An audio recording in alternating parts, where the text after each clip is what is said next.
for this all my life. You're just my type. I've been looking for a boy who can treat me right. All right, time to get back into some shenanigans. I felt like following last week's mental health check-in episode with Tori, we got such a good response. I wanted to bring my girl Jamie back on the co-host mic because I've got to say, you are such a good co-host. It's like we did this for so long together, and then, I was just doing them solo. You have your podcast now, but man, do I miss having you co-host and prep shows for me. Because it was like I didn't even start my prep yet. I was waiting till I put Summer down last night. Then I was going to listen to some of Jordan's episodes, who's going to be our guest today. We're doing a pod swap with the Balanced Blonde, and I'm so excited to get into that. But before we do, I just wanted to have a little moment with Jamie and just say thank you for your hard work and your prep. I was like, I opened up our shared notes app and I was like, oh, the whole show is ready to go. That's so nice. I think it might be the Virgo in me. Yeah. Not that and Jordan is not going to like me to say this, but I don't totally believe in astrology. So I don't always say like, I don't always relate to what a Virgo is supposed to be. But we like lists, supposedly. And I'm really good with lists. Okay. So I realized I have a lot of Virgos in my life, like close friends who are Virgos. You, Lala, Raquel, Lisa Vanderpump. Okay. Whoa. In good company with that one. Wow. My Aunt D. Beyonce, although she's not in your life. Yeah, I haven't talked to her recently. But yeah, Kim so K might be. Is she? I think hers is in October. A Libra. Oh, I thought. Oh, is she? She's a Libra. Okay. I think that's Summer's moon. I think she's a Libra moon. Okay. An Aries rising, which I hear is going to just give me hell one day. I don't know what any of this means. Rising, moon, like I don't know about any of it. Yeah. I'm not too, I don't know either, but I love hearing it because when it's spot on, I'm like, whoa, that's so cool. Like me, my sister, and Summer all year of the ox. I don't know what that means other than it's every 12 years, but it's so cool that we're all year of the ox. Oh, that's interesting. Yeah. So let's stop talking about astrology. Okay. Switch the subject. Yeah. I have nothing to add. All right. So today we have Jordan Younger joining us from The Balanced Blonde. And I know this is a podcast you've been listening to for years. Oh my God, Sheena. This is one of the first podcasts I ever listened to when I was first discovering podcasts. Yeah. I was drawn to her. I mean, plant-based and spiritual. And I was just like, oh, this is such an interesting podcast. But the coolest thing is the first episode I ever listened to of hers was in 2018. And it was with Jamie Graber, who owned a raw vegan restaurant in New York City. I believe it was called Ginger Snaps. And the episode was actually about her leaving the restaurant business.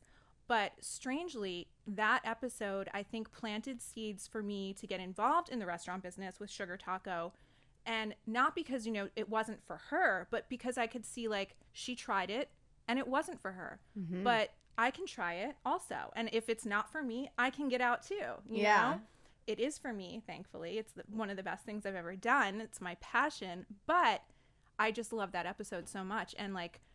And then when you said she was coming on, and if I knew her, it reminded me, oh my God, yeah, let me think I was remembering that first episode, and I'm like connecting the dots, and I'm like, I think that planted seeds why I'm involved in the restaurant business today. Yeah. And why you're involved in this podcast today. Hey, full circle. So I was so excited right when I was just reading her bio and then started doing my own research. I was like, wait, I need Jamie to co-host this one. This is so right up your alley. So I'm excited to get into some shenanigans with Jordan. Yes. Shall we start? Let's. Hi, Jordan. Hi, guys. I'm over here just listening. You guys have such a good dynamic together. It's amazing to hear. Jamie, I can't believe you've been listening to the podcast. I'm so OG. honored. You're an OG. I just want to reach out and grab your hand because I'm just a touchy person. I love that. And we can talk about astrology later if you guys want to learn about rising so many interesting and moon. subjects that we have planned. Not that astrology is not interesting, but it's not your thing, and that's fine. We all have our things that we're drawn to and that don't speak to us as much. Yeah. So we don't have to talk about it. I mean, if you two want to, don't let me stop you. But No, we I just have think so many things prepped. literally when Jamie sent me her prep last night, I was like, oh my God, I'm so excited to do this episode. But there's just so much we want to talk about with you. And then I'm excited to also hop on the Balanced Blonde. So I know. Okay, I have to know because I know it's kind of like a relaunch. So is the Soul on Fire the like second version of your podcast name? No, so it's always been Soul on Fire okay. for the last 6 years. Gotcha. But then I took 6 months off when I had my son, Atticus, and then we did the relaunch here at Dear Media, and it's always been the Balanced Blonde, Soul on Fire. So we have 2 names. People Okay. are like, what's that all about? Yeah. And it's because I had been blogging since 2013 with, first it was the Blonde Vegan, and then it was the Balanced Blonde. And then I thought to myself, if I was going to start something new, I just am really drawn to Soul on Fire. I want to set my soul on fire every day. I want to talk to people who live a life that is set their souls on fire. So that's kind of how that came to be. And here we are. I love that. And we actually have a mutual friend. Yes. Yeah. So our friend, Courtney Berman, she messaged me and she was like, wait, you're doing my friend's podcast? And I was like, wait, you know Jordan? I Small know. Isn't world. that amazing? Yeah. So she grew up with my husband, Yeah. Jonathan. She's incredible. She took our holiday photos this year. Yeah. And I hadn't met her before, but we became like quickly so close. And I was like, Courtney, I have to tell you, because I've seen every episode of Vanderpump Rules. I know that you've been on it. Like, I know that you're friends with all those people. And she's just so warm. She was like, wait, do you want to like know them? Do you want to like have them on your podcast? I'm like, of course I do. Yeah. It's been a manifestation for years. So how Love cool. that. And I now know. it's all coming full It's all circle. coming together. I thought you were Yeah. gonna say it's all happening, Sheena. It It's all is. happening. It's all happening. Yes. It's your tattoo. It is. It's Yes. my tattoo. See, I told you, I know too much about you. It's like amazing. So, okay. Speaking of Vanderpump Rules, Yes. last week. I listened to your most recent podcast on the way up here with Dana. Is her last name Kathan. Kathan? I always want to say Kathan, but it's Kathan. Kathan. No, it's just Kathan. And I have to, okay, I am so blown away on so many things that I've learned on this podcast. You guys go listen to it. But Dana, you know, I have to say, you and her have had an odd relationship. Very odd. I know. I'm like, are you guys friends? I don't really know. I think but they're friends now, right? We're good good. now. Good, good, Last good. year at, I believe it was Ocean's birthday party. So coming up on almost a year, we were both there and she came up to me and I think congratulated me on Summer, said it was so cool to see me as a mom, and then was like, should we just follow each other again and like be friends? I was like, down. There was nothing that bad that happened between the two of us that needed to be like friendship ending. It was just, I felt like our energies weren't always aligned. When they were great and we got close really fast. Let me tell you what she's been up to. So, Well, I okay. listened to some of it, but then I went and I was really into the ketamine therapy. So then I was listening to more of that. But I did listen was a to. good one. But okay, so admittedly, anytime we would hang out with Dana, I never had personal issues with her. I've always liked her. I think she's super smart.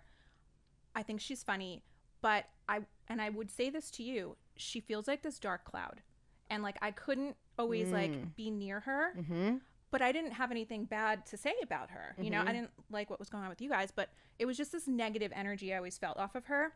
And it's so interesting because when she was on your podcast, Jordan, she said that she realized that she is like an empath and she has been taking in everyone else's negative energy, but she didn't know how to get rid of it. But even strangers, anyone in the room with her, she would take it all in. And she didn't know how to release it. So the people that she would take it from would feel better and relieved. You know, it's like Reiki, energy healing. She would be healing these people in a way, but she was hurting herself in the process. She has since figured out how to release it. I could tell just from the podcast, her energy has completely changed. Since 2020, she's been working on herself. She gave up eating meat. She's like definitely a higher vibration right now. She has been meditating, doing the Reiki, just completely changed everything around. Yeah, she's like a healer. Yeah. And she helped me because same thing. This is my life right now. I went in and I was like, Dana, I'm so sorry. We've never met. Courtney connected us too. I'm having a panic attack and I'm so sorry. Like, I don't know if I can do this. I think I can do this. And she was like, let me help you. I'm an empath, light worker. And so am I, by the way. So like I take in everybody's energy and she helped me so much and made me so much more comfortable. And yeah, I think to your point, from 2020 onward, that has been her path. And it was something that she realized. Yeah, I know her and Lala just had, I'm sure Lala spoke about this on her podcast, but they just had a very spiritual night together that, Lala just said was amazing, like life-changing stuff. That's so cool. Yeah, and I was like, okay, I mean, I haven't talked to her recently because, you know, it's a funny thing about this group. When you're on the outs with someone, but then someone is close with them, then it makes you feel like maybe I should distance myself from this person a little bit because I don't know what the other person's saying.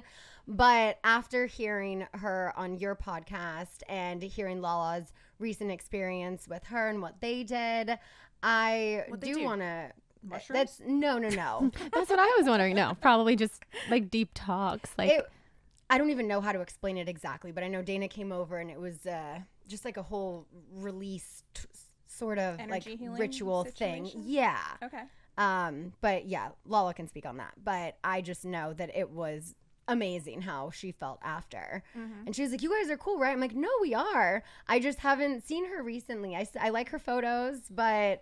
this makes me want to reach out and get into some shenanigans with her. I think you should. Yeah. Definitely. It made me like I was driving. Otherwise, I would have texted her and congratulated her on everything that I heard and tell her like how eloquent she was on your podcast and how smart I think she is. Like I just wanted to like praise her, but I was driving, so I couldn't. Yeah, no, I can't wait to finish listening to that episode because I've only listened to part of it, and then I was like, hold on, I want to listen to more ketamine therapy stuff because I do want to get into that. Yeah, we can get into that. We could go on all day about that kind of stuff because I was going to say, as far as from the show, before we get into ketamine, something that I've always really admired about you, Scheana, is that I feel like you're so friendly with everyone and you're very forgiving. Like I think if you have like beef with anyone or even with your friends, you always seem to come back together with people. And I love that. That's such a good trait. Thanks. Yeah, I feel like definitely the way I was raised, you know, just kindness, forgiveness. And there aren't many things I don't think that are unforgivable. You know, I can get over pretty much anything, but the other person has to be willing to put in the work as well, you know? So it's like, as much as I can forgive you, do you even want my forgiveness? Yeah, for sure. Because you don't want to be walked all over. Exactly. At the same time. I've been walked all over too much in this friend group. Too much. Yes, no, this is the year of not being walked all over anymore. For me too. Like that's the energy that I'm harnessing this year, which you picked up on the way here too. You're so, I mean, are you She's psychic? No, she actually is. We have so much to connect on. Like you have to come on the podcast too. There's so much. I would love you on mine too. But all of it. Yes, all of the swaps. Triple swap. Yes. And then a mom swap because my mom's here. I know how close you are with your mom. Totally. So cool. Yeah. Speaking of which, I didn't realize this, and I put it in the notes. You probably didn't have a chance to see the updated version. You had a TikTok that went viral, 25 million views of you on the way to the hospital giving birth, yelling at your husband because he was, what did he say, relax? And you're like, don't tell me to relax. Yes, he was like, just relax. I was 8.5 centimeters dilated. The baby was coming out. And so I could feel it. Like I thought that he was in my pants. Like my mom can barely hear the story because it gives her so much anxiety. The baby was coming out. Oh my gosh. And I'm screaming in the car, the baby's coming out. And my husband, he was scared. And so he's like, just relax. And he really meant it. Like, try to relax. I was like, don't say that to me. And it was like people say this like monster came through me. And you know, you guys have given birth. I was in a different dimension. I didn't even know that there was a camera up. People say now, because there's like thousands of comments on the TikTok, they're acting like she's obviously looking at the camera. I'm like, no, I was in the birth portal. I was in the middle of giving birth. Yeah. I was in transition. 8.5 centimeters dilated, 100% effaced. In a car. I had a doula and she believed that I was not as far along as I was because doulas, they're not midwives, so they don't do cervical checks. But she knows me really well, and she was like, you know, you weren't in labor this afternoon. It's 10 p.m. now. It can't have been that. You can't have gone that far. Let's just breathe. Let's just stick to our plan. Oh my gosh. So we stayed home for hours, and then she put me in the bath. Because I was just like screaming because like he was about to come out. And she put me in the bath and she saw there's this vein Oh my that God. pops out in the lower back when the baby's pushing to come out. And she was like, Jordan, get out of the bath now. We don't even have time to put clothes on. We're going to the hospital. And apparently she looked at my husband and was like, get the fuck in the car. But I didn't know any of this. So we're like running to the car. She's throwing my clothes on over my shoulders. And I was a primal beast, screaming as such, and got to the hospital. Like what you hear about in movies, where I was just like screaming in the lobby, the baby's coming out, I'm dying, I'm actually dying. And they were like, you know, they really get you up there when they know that that's happening. So they got me up there. I got an epidural at 9 centimeters dilated, which is technically like something that they're not supposed to do. But I was in such a panic that I was like, I can't do it without it. Did you try to not? Is that why you kind of like wanted to wait? And yeah, I was in the middle of wanting to be very natural, but knowing that I was supposed to get an epidural because I've had prior health history and I had surgeries on my uterus. So I had to, quote unquote, get the epidural. I was just trying to push it to the last second to avoid that whole, like, get the epidural too early, potentially have to have a C-section. Right. And there's nothing wrong with C-section. But I just was hoping not to. So got that epidural and it was bliss. I don't know if you guys had epidurals. I didn't. Okay, you didn't. So you're amazing. Did. And you're amazing too. Like we're all amazing for giving birth. Yes. But I waited. I waited on the painkillers and all of that. And then once I had preeclampsia and after I had the balloon with no painkillers or anything. And after that, it was excruciating. I was like, give me whatever is safe to give me. So totally. Yeah. Yeah. It's like, you know, primally at the end there, what you need. Because my secret goal was if I wait at home long enough, I'm not going to have to have an epidural. I'm going to bypass what the hospital said that I had to do because of my previous surgeries. And I'm just going to have the baby naturally and it's going to be amazing. But that's not what was actually happening in my body because I had drank castor oil to induce labor, which is like a natural induction. So the pain, and I can't compare it to anything else because I've only had one baby, but the pain, I believe, was more severe, more intense, and the contractions were so close together. I didn't have a break between contractions. So I was like shouting to my doula still at home, I'm not having a break. You said there would be like 5 minutes and I'm having nothing. And she's like, Jordan, you drank the castor oil. You chose this. I didn't know it did. So, I knew it like brought it Yeah. on, but I didn't know it did it like so intensely. I think I had a little too much, and that's boy. where the extreme personality comes in that I'm also trying to heal from, find balance from. Because, I took 6 tablespoons.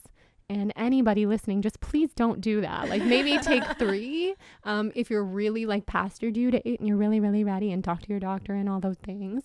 Or try the hypnosis.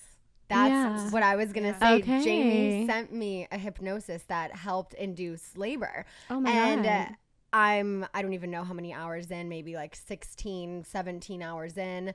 They've done, I think, the balloon at this point, but my water hadn't broke yet. So wait, did they do the balloon before or after? I don't remember. It was a lot happened.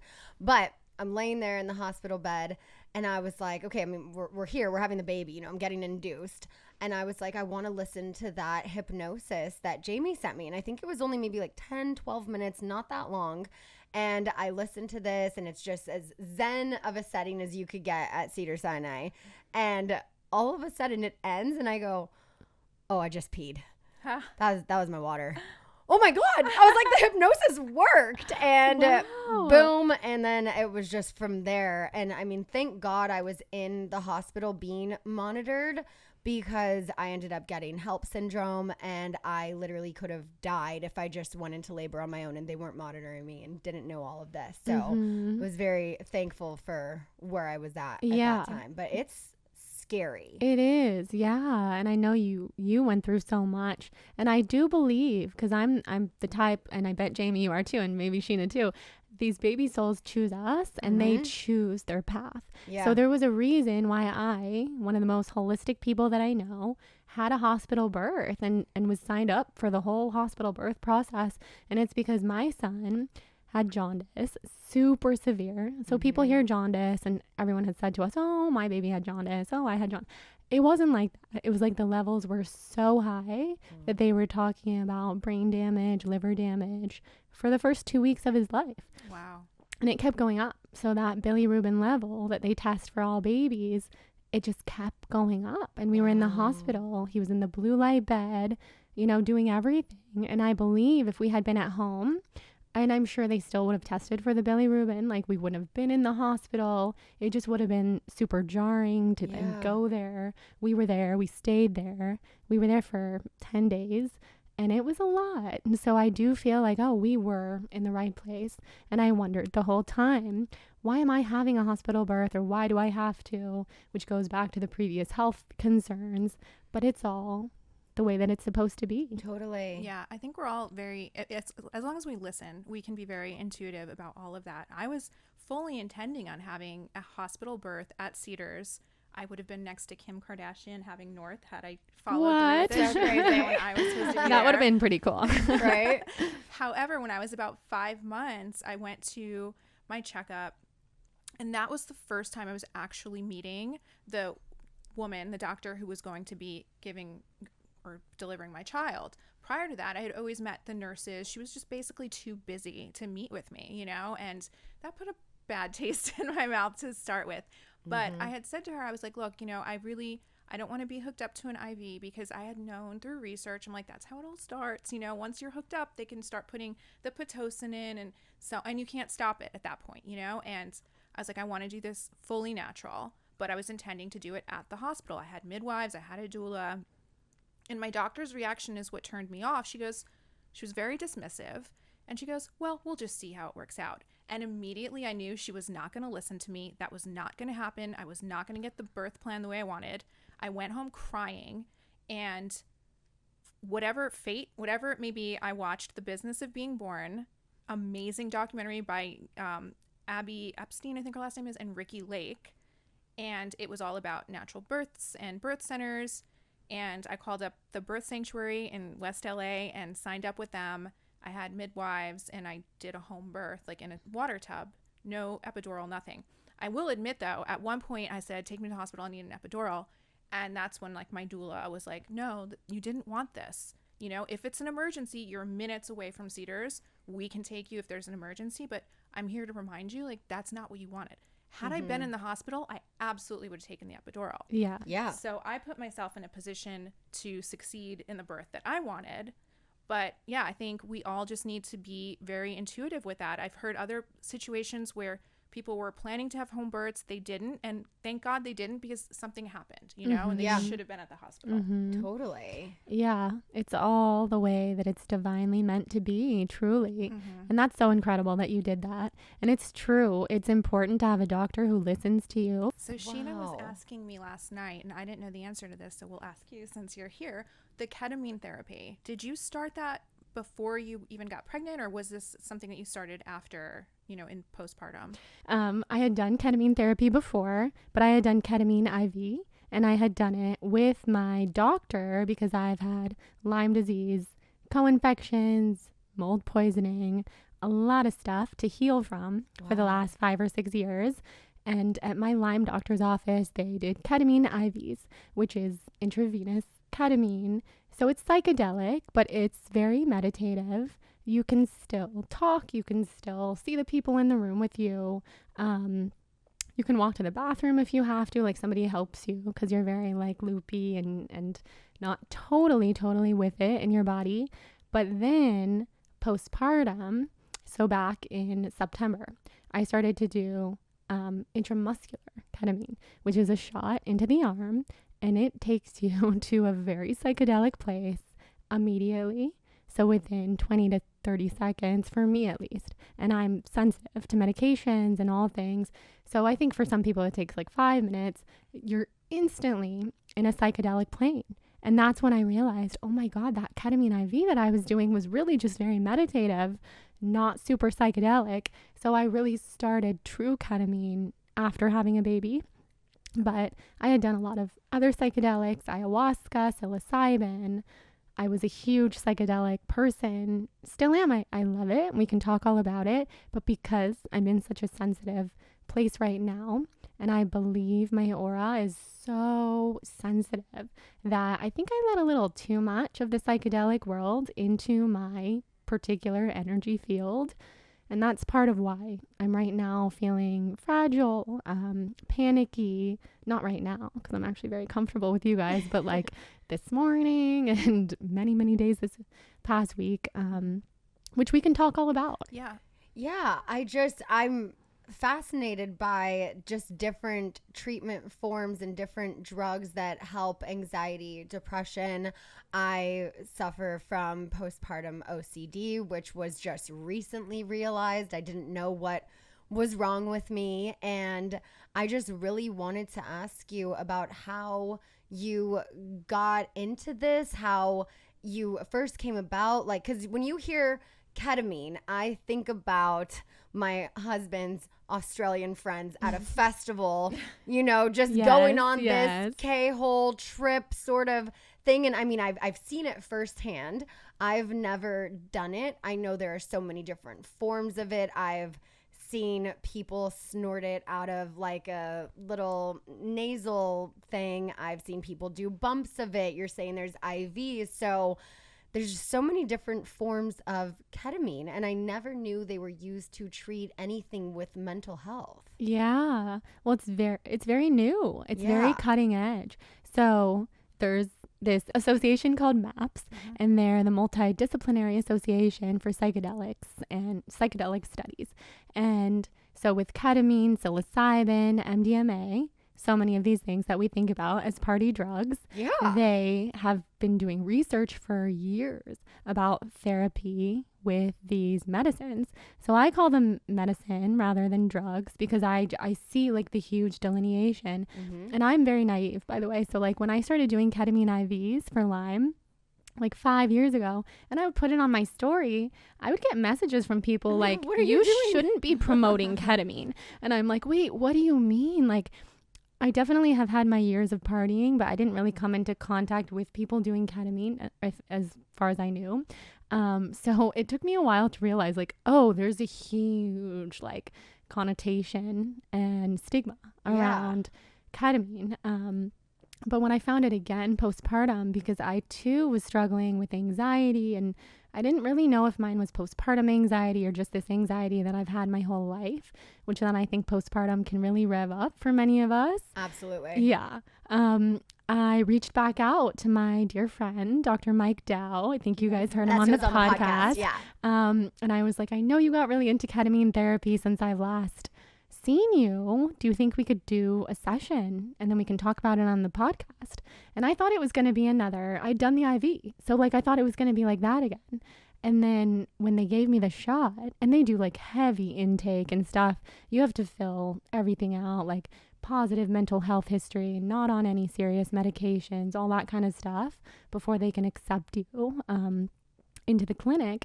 And I did it with him, and I'm telling you, within 5 seconds I was like, oh my God, Mike, I feel like I'm on ayahuasca. This is not what I thought I was gonna do today. But I also was like, I'm here for it. I love it. So I just wasn't prepared. And we worked through a lot because it's basically like hypnosis or like any type of trauma reprocessing therapy or EMDR therapy, but heightened. They say that you can do 20 years of trauma therapy work in like 6 sessions of ketamine or 1 session of ketamine for some people. And of course it's not for everyone. It's like you have to be willing to go there. You're seeing so many things, and in the psychedelic realm you can see very dark things, you can see very light things. So I was in heaven, I was in hell, I was all over the place. In how long? So ketamine's cool as opposed to other like medicine ceremonies. Like ayahuasca is 8 to 10 hours sometimes. Ketamine's 1 hour, and it's more like 45 minutes. Like you talk for 15 minutes and then you go into it. And I love that because even though you feel like you're gone for centuries, potentially, that was my experience. It's short, and then it's like you have a lot of time to integrate, and then you feel pretty much back to normal within hours. You're not supposed to drive and like take it easy and don't go into a stressful situation afterwards. because it reprograms the neural pathways in your brain, which is amazing. So That is, yeah. for 48 hours, you have this, or 48 to 72 hours, all the neural pathways are kind of reprocessing themselves so you can get rid of old patterns, those patterns and habits of the OCD, the intrusive thoughts, which I too have. And I listened to your podcast. It was so good. Thank you. Thanks for talking about that publicly. It was helpful. Yeah.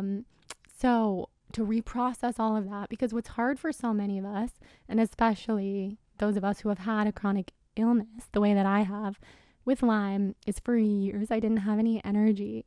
And then even when I healed, I felt sick because it was the only thing that my brain knew for all these years was I haven't had energy. I have so much brain fog.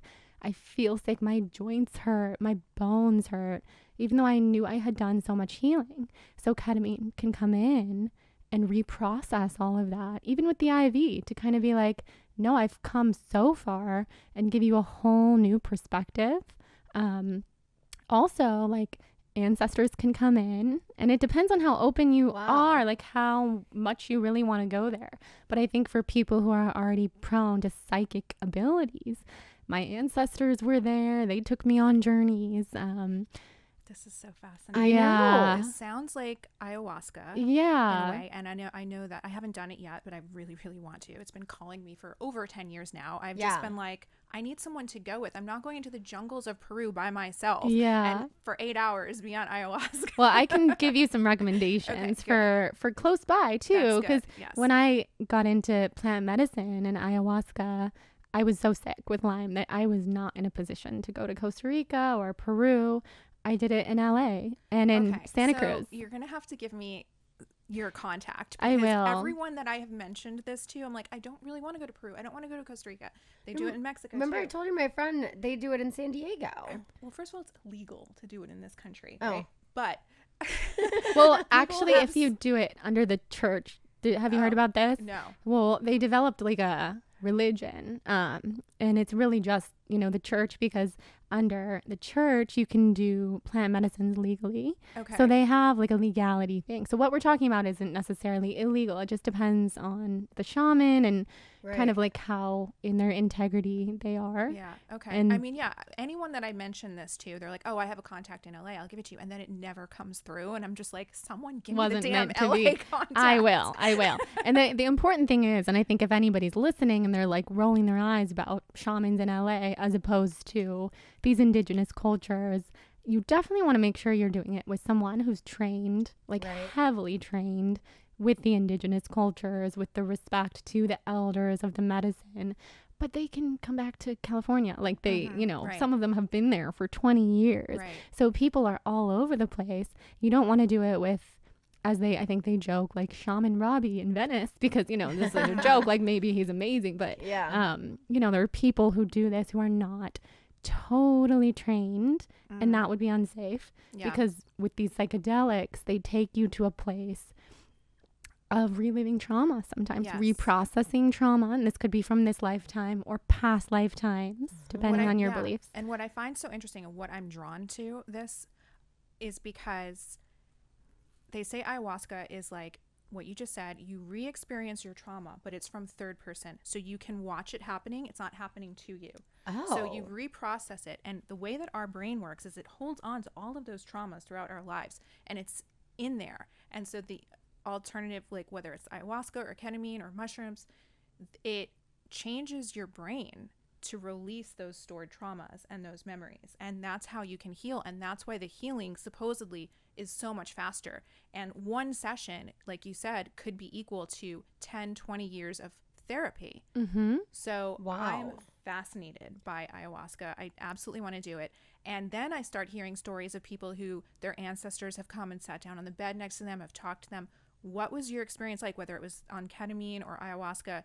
Who came to you? What did they say? What did you learn? How have you felt now after going through these therapies? Yeah, so I'll start with ayahuasca and then get into the ketamine, because I do feel ketamine's more accessible to people, because now, it is 100% legal to do in therapeutic settings. You can find clinics in most major cities, which is so cool. We can definitely get into that.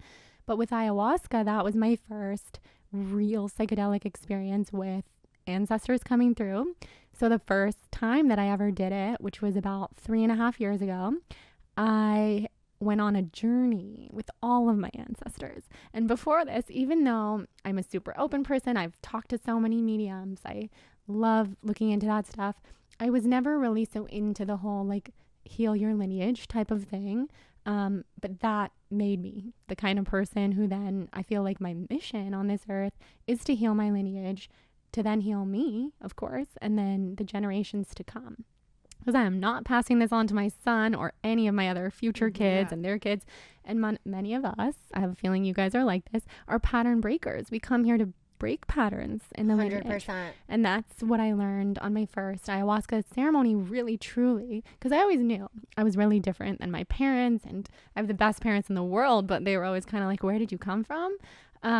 Very different from them, like so sensitive and so fearless, like would stand up to my dad in ways that my mom was always like, whoa, kind of stuff.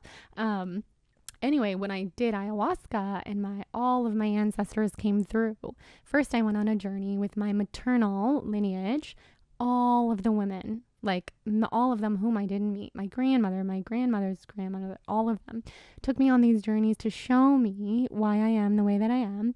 Because I went into ayahuasca with the intention of wanting to find out, why am I sick? I was really, really sick at that time with Lyme. And I just wanted to know. I know that there's a spiritual soul purpose why this came in and derailed my life. So what is it? And how can I heal? And they showed me. And then it was my paternal lineage too, all on the same night. And it very much for me came from both sides in the lineage. But I could see from my dad's side, so many women who didn't really get to live their fullest potential, their realized life. It just wasn't in their cards or their upbringing or anything at all. And they were kind of like coming in and giving me all this healing to show me we lived the life that we lived so that you can live the life that you're living. And we're going to live it all through you. Like all of our spirits are with us all the time. And they were loving it. Like you get to express yourself on your podcast. You get to be successful doing something that you love. Like so many things that they never got to do, travel and see the world. And that showed me a lot, but I'm carrying their pain. And so ayahuasca was kind of one of the first things that helped me start to purge that pain. Because yes, that is who I am. I'm the pattern breaker, but pattern breakers have to go through so much shit, like purging lifetimes of pain, not to mention my own past lives. So they showed me that, and I had to go into each person in my family's extremely deep pain and wounds, from my grandparents to even my dad to even my siblings. And then that gives you so much compassion for everyone. Yeah. Like, how could you ever have any discontempt for anybody if you felt their pain? Right. Or even hold resentments toward maybe a family member or someone who has passed away, and you get it. Wow. That's incredible. That's so interesting. How many times have you done these type of therapies? So I've done 3 ayahuasca ceremonies, which are like weekend long. So there's 3 ceremonies per weekend. They get like progressively deeper because the medicine compounds inside your body. So the first night is always kind of like the one I described. The second night can be a lot, darker sometimes, because it's almost like the first night set you up. Your ancestors are like holding your hand. And then you're like on your eternal soul's path. And it's different for everybody, but it can get really deep and dark. And that's when I've kind of had to face a lot of panic and work through it, and learned I can heal those panic attacks in the middle of an ayahuasca ceremony by going outside, by looking up at the stars, by remembering that we all are a piece of nature. Like we come from the earth and the stars and all of it, and that's what we are. Yeah. So we don't have to feel alone. We don't have to feel so lost and terrified, which I think like that is the mental health issues, at least the ones that I have, are like you feel so lost and untethered and out of control. But just releasing that back to the earth, and like the earth will take it away from you. So, I mean, yeah, these are things I have to remember in my daily life still. So I've done those ayahuasca ceremonies, many psilocybin journeys, with my husband. He got me into all this. I was going to ask you if you've done it with him. Yes. Okay. Well, I dragged him into ayahuasca, Yeah. and then he had amazing experiences, but he had been doing mushroom journeys for years. Gotcha. And before that, I didn't want to do anything like that. I had a boyfriend in high school who was a heroin addict and my first love and all these things. And I was always just like, I don't want to do anything like that. That's just not how I am. But my husband, when we were dating, we went out to Joshua Tree, and he was like, I promise you're going to love this. You're going to love this. You're going to feel one with the earth. We did mushroom ceremony. It was incredible. And then, all this has gone on. Most recently, Wow. ketamine. Uh-huh. I did 6 sessions in November. And how long do you feel that after each session you have like that relief and you feel better? Yeah, it's interesting. I think different with all of the experiences and different with like where you are in your life. Because the first time I did ayahuasca, I was free of pain, like physical body pain for like 3 or 4 weeks. And I thought I had healed myself. I was like, this is amazing. It's going to be this way forever. But you really have to integrate these lessons. And so ayahuasca showed me things that I never ended up integrating, like move into nature. Maybe don't live in the middle of the city. Mm-hmm. And like when you're on these medicines, it's so obvious. The clarity is right there. But then you get back in your life and you're like, this is a pretty convenient place to live. And Right. so there's a lot of things I still need to integrate. And then with the ketamine, typically they say the benefits last for at least 3 months. So like a typical protocol would be once every 3 months for someone who's doing it for mental health healing. And that's probably what I'll start to do. I did the 6 sessions back to back, which is like a very intensive form of therapy for people who are really looking for healing panic. Mm-hmm. But that's when and if we want to bring it like all the way full circle, kind of opened up my aura too much. Because the truth of all this stuff is when you're really open and empathic, and these spirits, they can see the light that exists around you. I think some darker spirits like got attracted to my light, and now I've had to do some healings around that. And I do believe that like they're causing me some panic attacks. So Let's get into that. yeah. So you are a psychic, but what I also learned from listening to your podcasts is that you have this ability to shape shift people's faces, or that you see their faces shape shifting. Are you seeing their past lives? What exactly is that you see? Yeah, so it's a combination, and it took me years to realize what I was seeing, by the way. Past lives, for sure. So a lot of times I will see like Native American shamanic past lives coming through, men and women. And then Do I you can see see any for either of us? Yes, I Wait, do. what? Tell me what you Yes, see. I will. And like the other things I'll see are like spirit animals. So like kind of like an animal guide that's there with you to really like help you on the path that you are now. And then I'll see higher self. So like that's what I'm seeing in both of you right now. And if we did, and we can do this, more of like a soul gazing after this or even during, like where I really stare into your eyes for like minutes at a time. And then all the filters that exist as humans will kind of melt away and the veils will melt away. Then I can really tell you what I see. But so far what I see with you guys is that I see your higher selves, and that you're both like really walking in your purpose and living in your alignment, and a lot of angelic light around both of you. Bright light, really open light. For you it's white, which I see, which is like that kundalini energy. It's like connected to the For end. me, For you're you. saying. Okay. Yeah, for Jamie. For Jamie. For Jamie. Yeah. Oh, yeah. Sorry, because this is a podcast. So for Jamie, I see connected to the angelic realms, extremely tapped in, extremely guided, and very grounded, very Virgo. And for Scheana, I see a yellow aura, which is like a really open, warm, loving, inviting aura, which from all these years of knowing you on TV makes so much sense. But now that I'm sitting with you, that's what's radiating out of you. It's beautiful. It's like the warmth and also a huge connection to the realms beyond. Okay. Yeah. Does she have a spirit animal here? Yeah, you both do. What does I she mean, have? What's my spirit animal? I'm trying to think of a name for what I see in Scheana, because it's very, whoa. Now I'm seeing you shift. You're letting me into your energy. Oh my God. Thank you. Let me keep looking. Wow.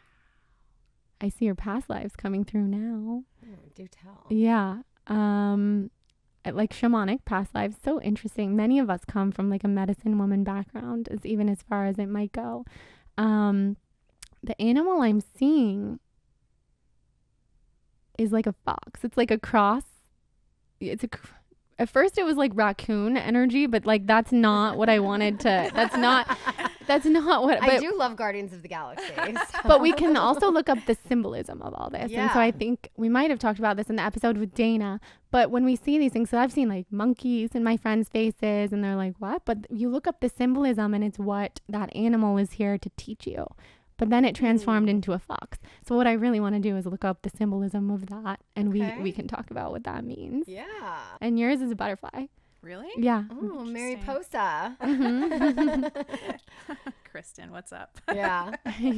Does she love butterflies? I don't even remember where it started. I don't remember. There was something with her and Mariposa. Yeah, why? And every time I watch Encanto and there's that song, I always just think of Kristen. It's so funny, like no one has ever asked her, like, what are you even talking about, Kristen? Yeah. Like, they just accept it. I mean, it's Kristen.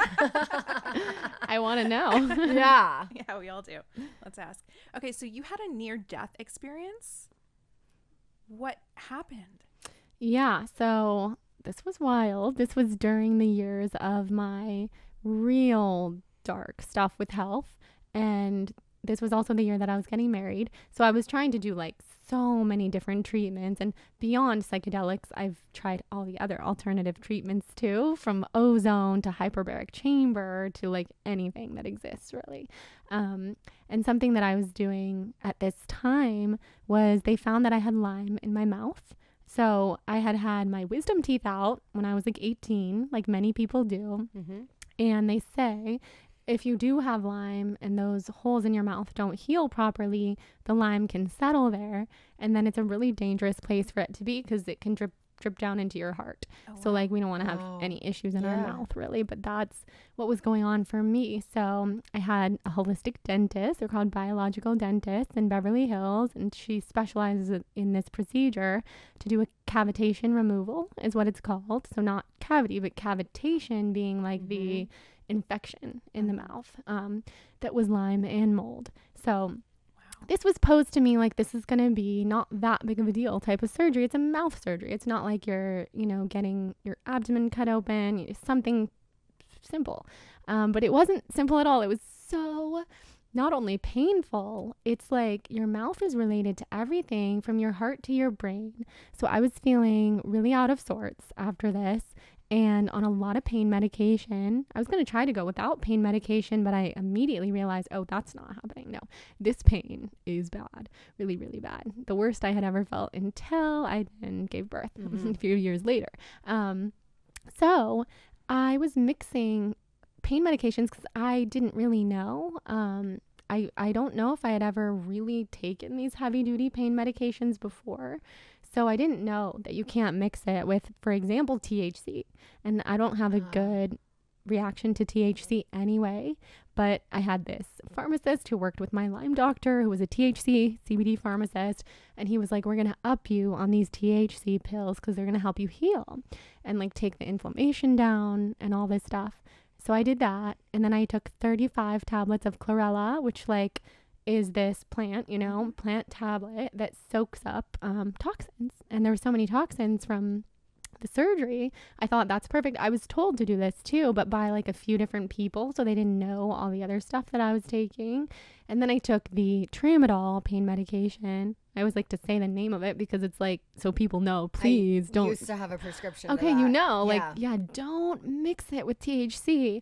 So I did, and then I went to sleep, and I was very out of it. This was like 3 days post-surgery, and I woke up in the middle of the night and went into the bathroom, and like I had to pee, so I like sat down on the toilet, realized that like I couldn't pee, so I felt like my bladder was kind of like not working or something, which scared me and started sending me into like a panic. And then not to mention all the THC that I took, like, whoa, I'm like probably very high and I don't like to get high. And right then and there, I just kind of felt all of my organs like shutting down. Oh my God.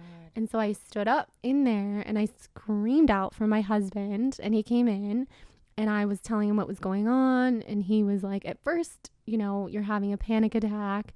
And I was like, I'm not. And then while I was in there in the bathroom, like laying on the floor at this point, I saw myself from above, like dying, and seeing my body, and then seeing like I'm floating away, and almost having this choice of, do I float back? Because I could, like I had this total free will, or do I float away? And this is like how I die. And very intense. Wow. And I didn't want to die that way, even though I was in such a rough time in my life with all the sickness, and I really didn't see a way out of it, that I had thought before, because I believe so much in the concept of eternal souls and eternal lifetimes, like if I am supposed to die, maybe I'll be more at peace. Which is sad, but that's really how I felt. But then when it was happening, I was like, no, not like this. This is horrible. This is like an accidental overdose, and this is not at all what's supposed to happen. So I came back.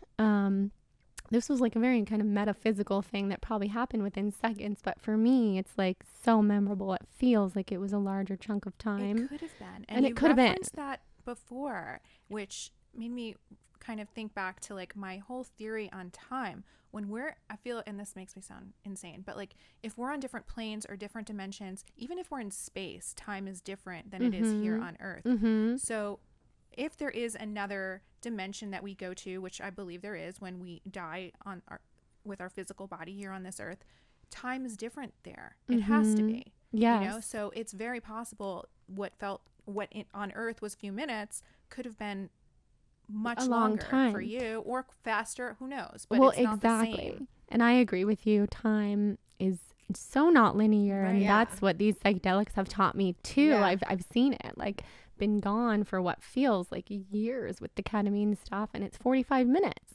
And so totally, like if you're having this out of body near death experience, that's what's happening. And it was my heart too. Like I could feel something really, really not right with my heart.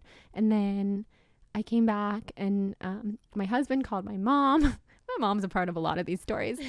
She came. My parents live upstairs, and she came down, and they like fed me bread, because then they're like, oh, maybe she hasn't eaten enough, because I couldn't even articulate to them. I took all these things. It took me a while to realize what was even going on.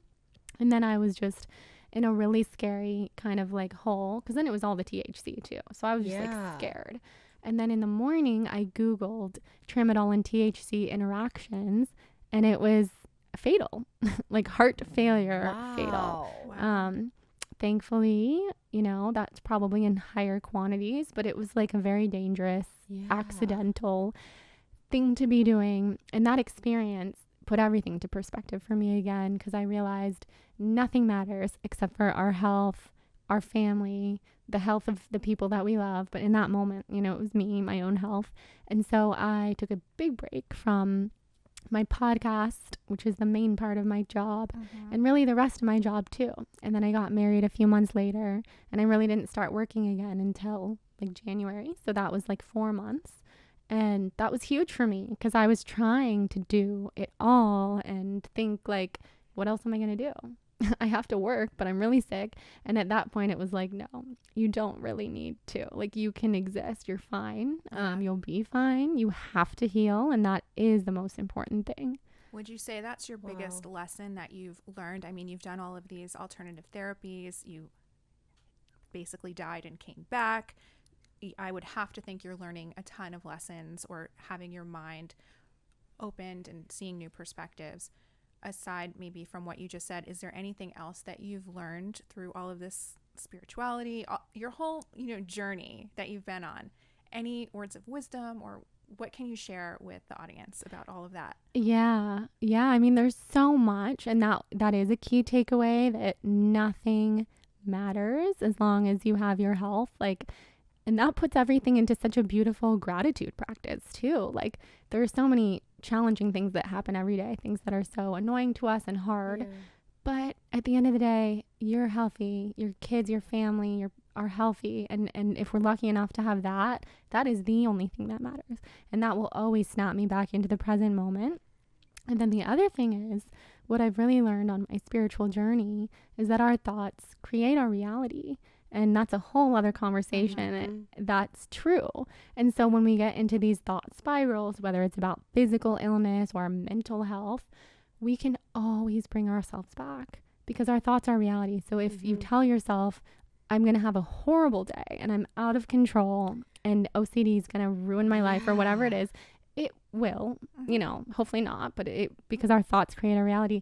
And if you do, as I did this morning, I am positive. I am great. You know, this is going to be amazing. I'm going to show up and be able to live my life today, even though it's so hard. It feels so hard right now because of what I'm going through.